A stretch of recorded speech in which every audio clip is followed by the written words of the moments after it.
Hello everyone. तो आज हम लोग बात करने वाले हैं एंटायर स्टॉक मार्केट के बारे में जो आज इतना ज़बरदस्त डाउनफॉल हुआ है। तो इसको हम डिटेल में समझेंगे कि ये क्यों हुआ और क्या करना चाहिए, क्या नहीं करना चाहिए। तो चलिए स्टार्ट करते हैं। तो सबसे पहले हम इस पे इंडेक्स पे देख लेते हैं। निफ्टी 50 हमारा आज 1.5% डाउन है और सेंसेक्स हमारा 1.83% डाउन है। अगर बैंक निफ्टी की बात करें तो 2.25% से भी ज़्यादा डाउन देखने को मिल रहा है। तो अब देखते हैं कि ये ज़्यादा डाउन गया क्यों? अगर हम इसे एक बार ऑल इंडाइसेस पे चेक चेक कर लेते हैं, ये हमारा सारा खुल के आ गया। अगर हम फाइनेंस फाइनेंस की बात करें तो अप्रॉक्सिमेट 2% डाउन है। मिड कैप की वो भी 2.5%। नेक्स्ट 50 का भी देखिए ज़बरदस्त देखने को मिल रहा है down. Mid cap I mean सारा सारा ही डाउन देखने को मिल रहा है। तो एक बार हम ग्लोबल मार्केट के ऊपर देख लेते हैं कि वो उसका क्या परफॉर्मेंस रहा है। तो ये हमारा डॉजेंस खुल गया, S&P 500 है, नैस्डैक सब दिखा हुआ है। तो ऑल्दो हमारा नेगेटिव है, लेकिन इतना ज़्यादा कंसिडरेबली नेगेटिव नहीं है जो कि हम पूरा स्टॉक मार्केट को भी 2.5% गिरा दे। तो ऐसा कुछ दिखने को मिल नहीं रहा है। तो अब हम देखते हैं कि इसका नीचे का रीज़न क्या है। तो अब वापस से हम देख लेते हैं कि सबसे पहले ट्रैक करते हैं कि सबसे ज़्यादा डाउन कौन-सा गया है। तो अगर हम पूरे इंडाइसेस की बात करें, इंडियन इंडाइसेस की, तो निफ्टी 50 हमारा हो गया, उसका निफ्टी बैंक और जो हमारा फाइनेंशियल निफ्टी है, वो हमारा 2% और 2.25% देखने को मिलता है। अगर हम दोनों को ओपन करके देखते हैं तो जो निफ्टी बैंक है यहाँ पे हम ओवरव्यू में देखेंगे। तो ये जो मेजर स्टॉक्स है वो देख लेते हैं एक बार। जो एच है हमारा 3.48% डाउन है। और जो उसके बाद थर्ड नंबर पे state bank of India 4.17% down है। और इसका जो मार्केट कैप की बात करें तो एच अप्रॉक्सीमेट 11.25 करोड़ का मार्केट कैप देखने को मिल रहा है। अगर वही हम फाइनेंशियल निफ्टी की बात करें तो यहाँ पे हम देखें तो ऑब्वियसली एच बैंक है तो सबसे नंबर वन पे यही आएगा। और हमारा जो स्टेट बैंक ऑफ इंडिया है वहाँ पे देखने को मिल रहा है ये। और सबसे हमारा बजाज फाइनेंस, बाकी आई मीन जो मेजर ड्राइविंग फैक्टर है उसका एच। जब HDFC 3.5% 4% down जाएगा तो अब उसके साथ ही बाकी सारे भी निपट जाते हैं। और अगर हम निफ्टी 50 में से उठा के देख लें, इसमें से सबसे मेजर जो डाउन गया है, इसको हम एक बार देख लेते हैं। तो अगर हम सबसे टॉप पे है रिलायंस इंडस्ट्रीज, ये 2% डाउन है। तो अब 18 लाख करोड़ की मार्केट कैप वाली कंपनी है, वो 2% डाउन है। तो ऑब्वियसली इसका जो बाकी के अगर सिर्फ 30 स्टॉक्स की बात करें, जो हमारा निफ्टी 50 में 50 स्टॉक्स है टॉप, वो हमारा डाउन जाएगा। उसमें से अगर मार्केट लीडर ही डाउन जाएगा तो हमारा इम्पैक्ट उसका बाकी पे भी देखने को मिल मिल मिल सकता है और मिल रहा है इम्पैक्ट। अगर हम देखें और तो निफ्टी बैंक में देख ले तो हमारा एच हो गया, आईसीआईसी को छोड़ के आईसीआईसी का रीज़न आई मीन पॉजिटिव आने को तो 2% ही पॉजिटिव में है। ये और ज़्यादा होता, बस जो मार्केट का सेंटिमेंट्स था उसने इसको क्या कर दिया। और मतलब इसका प्रॉफिट आई मीन इंट्राडे की बात करें तो 2% इंक्रीज होने दिया। अगर मार्केट का सेंटिमेंट आज अच्छा होता तो ये और ज़्यादा होता।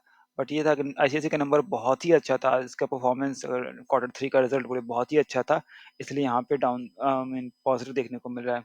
उसके साथ साथ हमें अगर देखें इंडसइंड में 6% गिरा है, पीएनबी भी 6% डाउन है। अगर आईडीएफसी की बात करें तो 6.25% डाउन है। सबसे ज़्यादा आई गेस सबसे ज़्यादा देखें तो हाँ, सबसे ज़्यादा हमारा आईडीएफसी में ही देखने को मिल रहा है।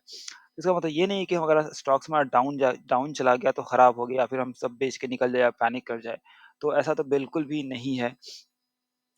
अब स्टॉक डाउन होने का मतलब क्या है कि जो बड़े प्लेयर्स है, जो हम आप जैसे रिटेल इन्वेस्टर कितना होगा, मतलब लाख करोड़ 100 करोड़, ज़्यादा से ज़्यादा, इससे ज़्यादा तो इन जनरल तो नहीं होता है नॉर्मली। अगर बड़े प्लेयर्स की बात करें, जो mutual funds, F I D I की बात करें, फॉरेन इंस्टीट्यूशनल इन्वेस्टर्स हो गया, जिनके पास हजारों करोड़ का पैसा होता है, वो जब मार्केट में इन करते हैं या आउट करते हैं, तब जाके सिग्निफिकेंट अमाउंट ऑफ हमें वो देखने को मिलता है। जब आई मीन भूकंप देखने को मिलता है। तो हम एक बार स्क्रीनर ओपन कर लेते हैं। अब यहाँ पे देखते हैं एचडीएफसी बैंक। तो अगर हम देखें तो तो हम इसके लास्ट के 1 मंथ का डेटा देख लेते हैं। तो ये 2 पीरियड में हुआ था। जो हमें यहाँ पे बहुत ज़्यादा हमने यहाँ पे प्राइस लिया, ये वॉल्यूम देख रहे हैं हम यहाँ पे। तो ये जो 2 दिन का था वो इस दिन 8% डाउन गया था, इस दिन भी शायद 5 से 6% डाउन गया था।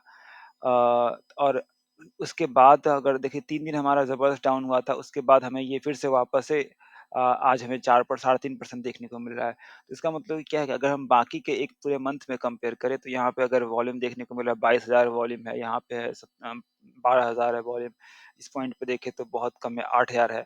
अगर यहाँ इस इन सब जहाँ पे बड़े-बड़े चार्ट्स बड़े-बड़े जो बार्स बन रहे हैं उसमें देखें तो लगभग या जो नॉर्मल है अगर 9,000 8,000 9,000 आप यहाँ पे देखेंगे तो अप्रॉक्सिमेट 57,000 है। तो समझिए कि आप 9,000 से लगभग 10-11 गुना 10-11 टाइम्स ज़्यादा का उन्होंने जो एफआईडीआई है किसी ने अच्छा खासा सेल किया। तो उसका इसलिए हमें यहाँ पे डाउन देखने को मिल रहा है। क्योंकि अगर जितने ज़्यादा सेल होंगे उतना हमारा स्टॉक पे इम्पैक्ट होगा। अगर सेल के रेशियो में बाय हो रहा है ज़्यादा तो हमारा स्टॉक ऊपर जाता है। ये हमारा बेसिक फंडामेंटल है स्टॉक मार्केट का अप एंड डाउन जाने का। ठीक है, तो अब बात है कि हमें करना क्या चाहिए? तो अब यही है कि ये मार्केट में अप एंड डाउन तो चलते रहता है, बट अगर बात करें तो जो कोई भी अगर आप स्टॉक मार्केट में हैं तो आप एक्सपेक्ट कीजिए कि आने किसी एक पर्टिकुलर टाइम पे आपका स्टॉक हो सकता है कि 40 टू 50% नीचे चला जाए। इसके लिए हमें प्रिपेयर रहना चाहिए। ये मैं नहीं कह रहा हूँ, ये जो हमारे वॉरेन बफेट है वो कहते हैं। तो अगर ये काफ़ी फंडामेंटल रूल है इन्वेस्टिंग, अगर आप चाह रहे हैं स्टॉक मार्केट में एंटर करना और आप इतना रिस्क नहीं ले सकते तो फिर आप कोई मतलब नहीं बनता आपको स्टॉक में इन्वेस्ट करने का। कि ज़रूरी नहीं कि हमेशा स्टॉक ऊपर जाएगा, जिस तेज़ी से ऊपर जाएगा, उस तेज़ी से नीचे भी आएगा। अगर हम बात करें एक बार और देख लेते हैं इसके एक्सप्लोरर पे, और ये कोई स्पॉन्सर वीडियो नहीं है ग्रो का।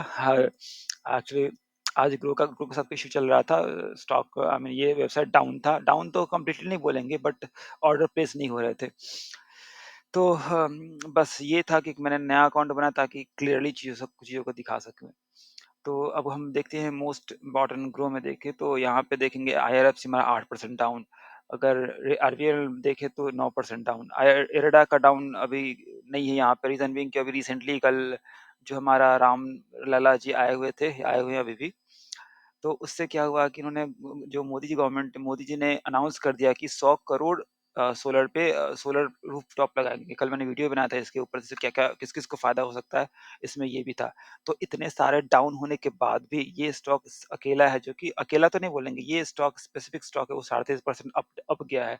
जबकि इसके कॉम्पिटिटर्स जो भी है, अगर हम रेलवे की बात करें तो बहुत ज़बरदस्त डाउन गया है। अगर हम आईआरएफसी की बात करते हैं तो जैसे ये इतना ज़्यादा डाउन गया तो फंडामेंटल ये मतलब बेसिक ये है कि जो स्टॉक जितना तेज़ी से ऊपर जाएगा किसी रीज़न से, किसी न्यूज़ से, उतने ही तेज़ी से नीचे भी आएगा अगर डाउन होना आए होगा तो।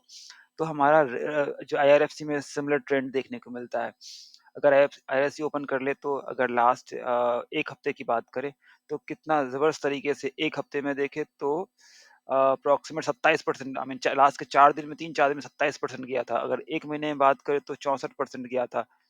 ये अपने टॉप से डाउन होने के बाद भी अगर देखें एग्ज़ैक्ट तो हमारा 1 महीने में लगभग 80% तक अप गया था। फिर आज जाके 10% के अराउंड 8 से 9% गिरावट आया है।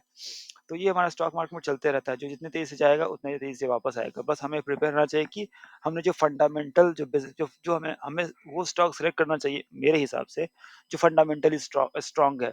तो अब स्टॉक का प्राइस ऊपर-नीचे होते रहता है, कोई न्यूज़ आया तो पंप हो गया, कोई न्यूज़ गया तो डंप हो गया। अगर रिसेंटली अभी अगर हम एक बार और देख लें, तो ये ज़ील का न्यूज़ आया था। अ, यहाँ पे हम देख सकते हैं कि लूज़र्स में देखेंगे टॉप में हमारा ज़ील, ये हमारा 32-33% क्रैश हुआ। तो इनका यही था कि ये न्यूज़ बेस चल रहा था कि जो सोनी के साथ इसका डील हो जाएगा तो ये और अच्छा कर सकता है। अलग-अलग अ अ, जो ब्रोकर्स हैं इन्होंने अपना इसको अपग्रेड किया था कि हाँ, ये 340 तक जाएगा, 320 तक जाएगा, जबकि जब डील जैसे सोनी ने स्क्रैप कर दिया डील तो उस हिसाब से वो 32% तक क्रैश हो गया। तो इसका मतलब क्या है कि अब जिसने 1 लाख करोड़ लगाया होगा तो उसका एक एक दिन में 70,000 हो गया। तो मतलब फंडामेंटल यही है कि आपको बेसिक्स जो आपको जो फंडामेंटल स्ट्रॉन्ग है, बेसिक ये है कि फंडामेंटल स्ट्रॉन्ग स्टॉक में इन्वेस्ट करना है और हमें टाइम देना पड़ता है और स्टॉक अप एंड डाउन होता है, बट हमें पेशेंस के साथ बने रहना होता है, तब जाके लॉन्ग टर्म में गेन होता है। सो ठीक है, आज के लिए इतना ही। तो हमने देखा आज की स्टॉक में आई मीन स्टॉक क्रैश हुआ, क्यों हुआ, क्या हमें करना चाहिए? हमें मतलब मोटो यही है कि हमें लॉन्ग टर्म इन्वेस्टिंग में अगर रहना है, अगर पैसा बनाना है अच्छा खासा, तो हमें लॉन्ग टर्म फोकस करना है और इससे घबराना नहीं चाहिए। तो अगर आप फंडामेंटल स्ट्रॉन्ग शेयर में इन्वेस्टेड है तो। So thank you so much for watching, see you in the next video, bye bye.